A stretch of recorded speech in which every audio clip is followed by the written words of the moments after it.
ఆత్మకూరు నియోజకవర్గ వైఎస్ఆర్ కాంగ్రెస్ పార్టీ అభ్యర్థిగా మేకపాటి విక్రమ్ రెడ్డి నామినేషన్ దాఖలు చేశారు. నెల్లూరు పాలెం తిప్పపై వేంచేసి ఉన్న ఆంజనేయ స్వామి ఆలయంలో నామినేషన్ పత్రాలను స్వామివారి పాదాల చెంత ఉంచి ప్రత్యేక పూజలు నిర్వహించిన ఆయన అభిమానులు కార్యకర్తల కోలాహలం నడుమ ర్యాలీగా ఆత్మకూరు రిటర్నింగ్ అధికారి కార్యాలయానికి చేరుకొని కుటుంబ సభ్యులతో కలిసి రిటర్నింగ్ అధికారి మధులతకు నామినేషన్ పత్రాలను అందజేశారు.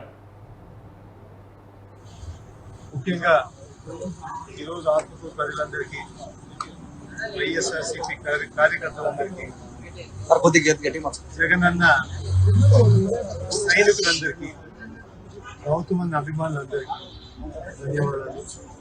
ఇంత పెద్ద ఎత్తున మద్దతు పలికి ఈరోజు మళ్ళీ మీ తరఫున ఎమ్మెల్యేగా పోటీ చేయమని చెప్పి కోరుకుంటూ ఆత్మకూరులో ఎంతో పెద్ద ఎత్తున ఘనంగా ప్రజలందరూ వచ్చి ఎంత తీవ్రమైన ఎండున్నా కానీ, వాళ్ళు చెప్పడం దాదాపు 43 డిగ్రీ సెంటీగ్రేడ్ అయినా కానీ మంచి మధ్యాహ్నంలో 10 గంటల నుంచి 1 గంట దాకా ప్రజలందరూ ఎంతో పెద్ద ఎత్తున మద్దతు పలికి ఈరోజు నామినేషన్ మద్దతు చేసినందుకు మళ్ళీ ధన్యవాదాలు చెప్తున్నాను. మీరందరూ గమనించారు, ఈరోజు